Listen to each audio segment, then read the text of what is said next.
नमस्कार दोस्तों। आज का टॉपिक है इंडियन पॉलिटी यानी भारतीय राज्य व्यवस्था। कुल 10 सवाल हैं, हर सही आंसर पर 1 मार्क मिलेगा। अपना फाइनल स्कोर कमेंट सेक्शन में जरूर मेंशन कीजिए कितने आउट ऑफ 10 सही हुए। चलिए शुरू करते हैं। अब आता है सवाल नंबर 1। भारतीय संविधान का कौन सा अनुच्छेद भारत निर्वाचन आयोग की संरचना से संबंधित है? अब देखिए चारों ऑप्शन। ऑप्शन ए अनुच्छेद 324, ऑप्शन बी अनुच्छेद 280, ऑप्शन सी अनुच्छेद 356, ऑप्शन डी अनुच्छेद 370। आपके पास 10 सेकंड्स हैं, सोचिए और सही आंसर चुनिए।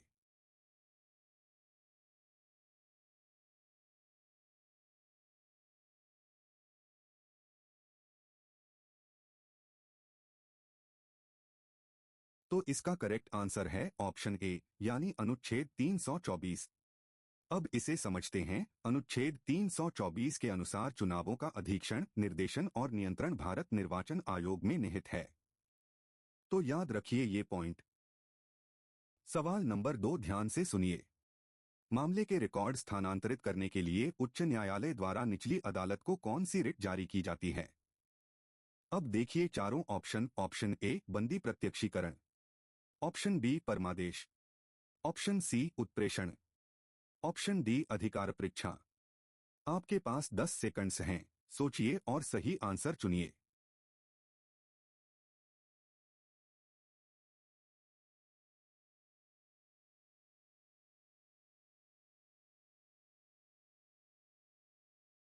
तो इसका करेक्ट आंसर है ऑप्शन सी यानी उत्प्रेषण। अब इसे समझते हैं। उत्प्रेषण रिट निचली अदालतों न्यायाधिकरणों के आदेशों को रद्द करने के लिए जारी की जाती है। यह लंबित मामले के रिकॉर्ड को समीक्षा के लिए बुलाती है। तो याद रखिए ये पॉइंट।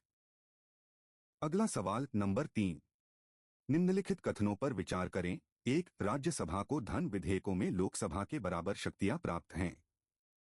2. राज्यसभा के सदस्य अप्रत्यक्ष रूप से निर्वाचित होते हैं। कौन सा से कथन सही है?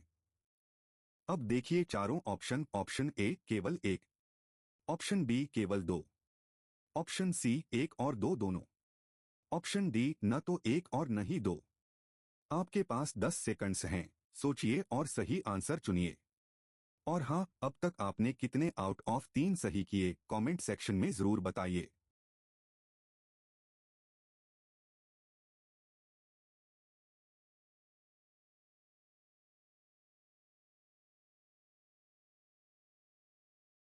तो इसका करेक्ट आंसर है ऑप्शन बी यानी केवल 2।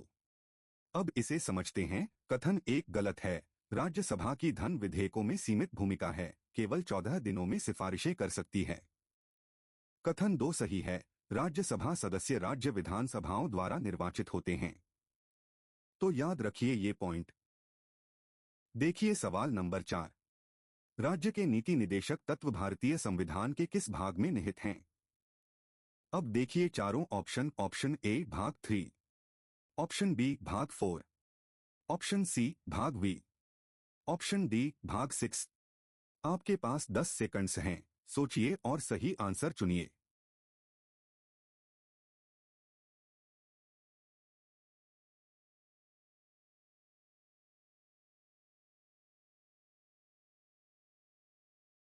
तो इसका करेक्ट आंसर है ऑप्शन बी यानी भाग 4।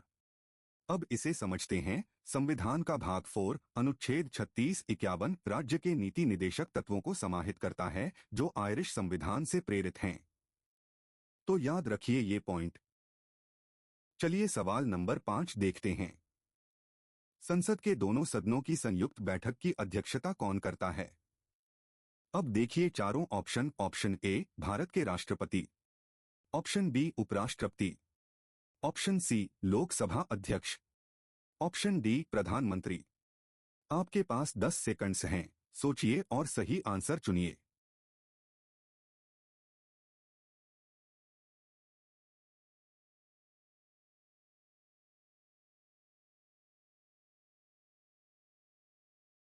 तो इसका करेक्ट आंसर है ऑप्शन सी यानी लोकसभा अध्यक्ष। अब इसे समझते हैं। अनुच्छेद 118 के अनुसार संयुक्त बैठक की अध्यक्षता लोकसभा अध्यक्ष करते हैं। अनुपस्थिति में उपाध्यक्ष, उसके बाद राज्यसभा के उपसभापति। तो याद रखिए ये पॉइंट। अब आता है सवाल नंबर 6।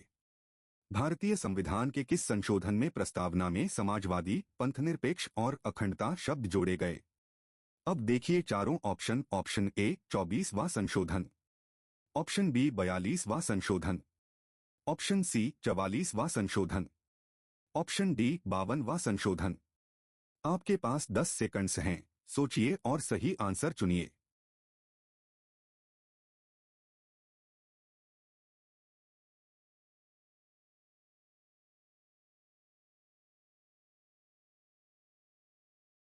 तो इसका करेक्ट आंसर है ऑप्शन बी, यानी 42वां संशोधन।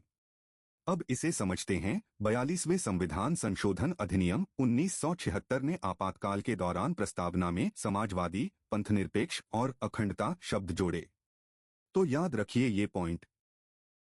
सवाल नंबर 7 ध्यान से सुनिए। भारत के महान न्यायवादी के बारे में निम्नलिखित कथनों पर विचार करें। 1. उनकी नियुक्ति राष्ट्रपति द्वारा की जाती है। 2. उनकी योग्यताएं उच्चतम न्यायालय के न्यायाधीश के समान होनी चाहिए। कौन सा से सही है? अब देखिए चारों ऑप्शन। ऑप्शन ए केवल एक, ऑप्शन बी केवल दो, ऑप्शन सी एक और दो दोनों, ऑप्शन डी न तो एक और न ही दो। आपके पास 10 सेकंड्स हैं, सोचिए और सही आंसर चुनिए। और हाँ, अब तक आपने कितने आउट ऑफ 7 सही किए कमेंट सेक्शन में जरूर बताइए।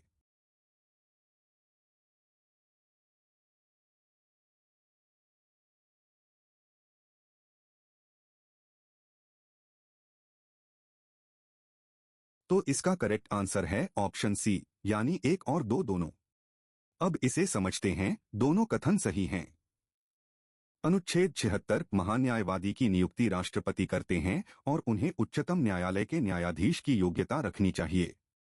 तो याद रखिए ये पॉइंट। अगला सवाल नंबर 8।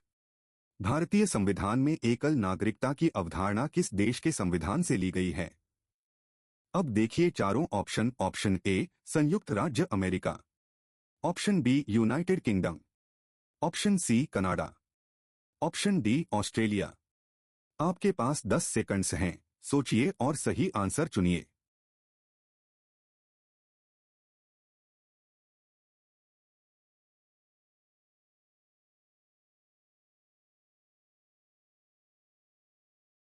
तो इसका करेक्ट आंसर है ऑप्शन बी, यानी यूनाइटेड किंगडम।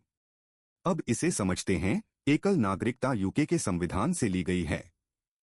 भारत पूरे देश के लिए एकल नागरिकता प्रदान करता है, अमेरिका के विपरीत जहां दोहरी संघीय राज्य नागरिकता है। तो याद रखिए ये पॉइंट। देखिए सवाल नंबर 9। संविधान की कौन सी अनुसूची दलबदल विरोधी कानून से संबंधित है? अब देखिए चारों ऑप्शन। ऑप्शन ए 9वीं अनुसूची, ऑप्शन बी 10वीं अनुसूची, ऑप्शन सी 11वीं अनुसूची, ऑप्शन डी 12वीं अनुसूची। आपके पास 10 सेकंड्स हैं, सोचिए और सही आंसर चुनिए।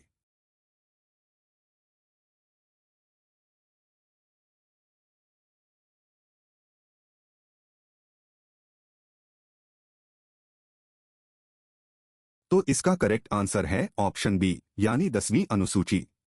अब इसे समझते हैं। 10वीं अनुसूची 52वें संशोधन 1985 द्वारा जोड़ी गई दलबदल के आधार पर अयोग्यता संबंधी दलबदल विरोधी प्रावधान समाहित करती है। तो याद रखिए ये पॉइंट। चलिए सवाल नंबर 10 देखते हैं। भारत में न्यायिक पुनरावलोकन की शक्ति का प्रयोग किसके द्वारा किया जाता है? अब देखिए चारों ऑप्शन। ऑप्शन ए केवल उच्चतम न्यायालय, ऑप्शन बी केवल उच्च न्यायालय, ऑप्शन सी उच्चतम न्यायालय और उच्च न्यायालय दोनों, ऑप्शन डी केवल राष्ट्रपति। आपके पास 10 सेकंड्स हैं, सोचिए और सही आंसर चुनिए। और ये था आखिरी सवाल। अपना फाइनल स्कोर कमेंट में जरूर लिखिए। आउट ऑफ 10 में कितने सही हुए?